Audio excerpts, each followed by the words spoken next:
BMW lance la troisième génération de sa mythique M3. M pour Motorsport, filiale à 100% de BMW, comme AMG pour Mercedes, et 3 parce que la voiture est élaborée sur une base de série 3. Depuis 1986, les 3 générations de voitures ultra sportives se reconnaissent facilement. Sous les kits de carrosserie agressifs se cachent des motorisations de feu. En général, on voit et on entend arriver de loin les BMW M3.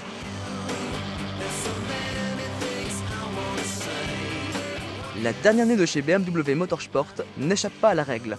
Rablée, surbaissée, agressive, la nouvelle M3 joue la carte du tuning discret. A l'intérieur, le noir domine, avec, de ci de là, quelques touches de sportivité. Fond de compteur gris, sèche-baquet et sigle M sur le volant et sur le pommeau du levier de vitesse. Mais le plus intéressant se dissimule, tant bien que mal vu le bossage du capot, dans le compartiment moteur. Le 6 cylindres en ligne 3,2 litres de l'ancienne génération a été profondément remanié. Il développe désormais 343 chevaux, soit 22 de plus qu'auparavant, au régime de 7900 tours minute. Un vrai moteur de course en somme.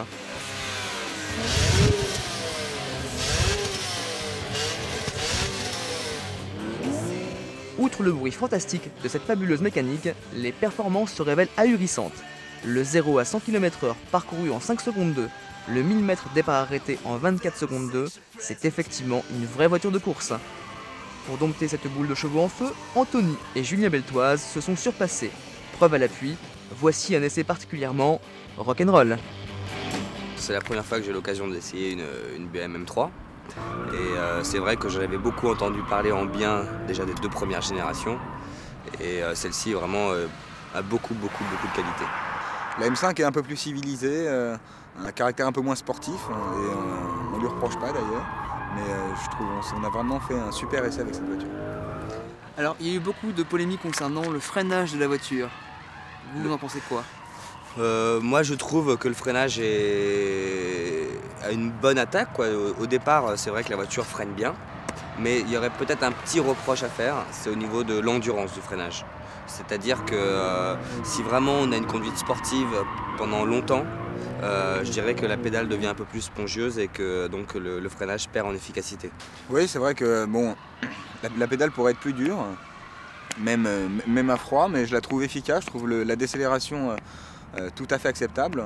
Et comme Anthony le dit, en effet, sur une utilisation vraiment répétée de freinage violent, on a tendance à avoir une pédale qui se ramollit un peu et du coup un freinage qui s'allonge. Mais je suis un peu contre ce qui a été dit et je trouve le freinage plutôt performant par rapport à tout ce qui a été dit. 343 chevaux, c'est vrai que c'est un gros chiffre, mais quand on est dans la voiture, facilement maîtrisable parce que beaucoup de couples, très linéaire, c'est vrai qu'il y a des belles montées en régime, il répond très vite, donc si vous voulez, c'est quand même très facile de le dompter le moteur. Après c'est vrai que le bruit dans les tours est fantastique, ça fait vraiment un bruit génial et on se prend pour un pilote, quoi. On n'est pas surpris par la zone rouge, il faut vraiment tirer dedans pour aller atteindre les 8000. Généralement nous je ne crois pas qu'on ait atteint le limiteur, on a toujours passé les rapports un peu avant le limiteur et de façon naturelle sans regarder. C'est une voiture qui vire à plat, des suspensions fermes, mais qui reste confortable. Ce que je trouve aussi très agréable, c'est la direction assistée, très précise. Maintenant aussi en conduite sportive, le train avant de la voiture est très précis. Donc ce qui fait que vraiment on arrive à faire très peu de fautes en conduisant. La voiture est vraiment facilement contrôlable en dérive. C'est les qualités de piste aujourd'hui avec des changements de revêtement un peu humides, un peu sèches et des reprises de grippe parfois un peu violentes justement sur ces changements d'humidité de la piste. Maintenant, je pense que parmi les voitures qu'on a essayées, ça fait partie des voitures qui sont où il y a un deuxième volant qui est la pédale d'accélérateur. Généralement, quand on part en dérive, on se bloque un peu avant la butée de contre-braquage et on gère à l'accélérateur si on veut un peu plus d'angle, un peu moins d'angle. Là, vraiment, les têtes à queue aujourd'hui étaient exceptionnelles. On arrive à gérer la dérive avec l'accélérateur, donc c'est vraiment l'accélérateur qui nous fait l'angle de la voiture. Cette voiture, aujourd'hui, elle est vendue 372 000 francs. Ça vous paraît excessif ? C'est toujours trop cher, mais c'est vrai que si on compare sur le marché actuel, si on veut vraiment avoir ce genre de performance, je crois qu'elle fait partie des très bons rapports qualité-prix. Je crois qu'il n'y a pas trop de rivalité en termes de puissance, de luxe et à ce niveau de prix. D'ailleurs, les autres voitures qu'on a pu essayer qui s'en rapprochent, il faut souvent rajouter 100 ou 200 000 francs. Donc cette voiture, on a vu qu'elle a un comportement quand même très survireur, elle part beaucoup de l'arrière. Est-ce que c'est facilement rattrapable ? C'est vrai que la voiture est vraiment très survireuse, c'est-à-dire qu'on n'a jamais de sous-virage et elle répond tellement facilement au gaz, la puissance vient assez vite sans être trop brutale, mais elle vient assez vite, ce qui fait qu'on arrive à décrocher l'arrière quand on veut instantanément. Le moins de virages en appui dans des conditions un peu grasses, à la reprise des gaz, la voiture est très facilement survireuse.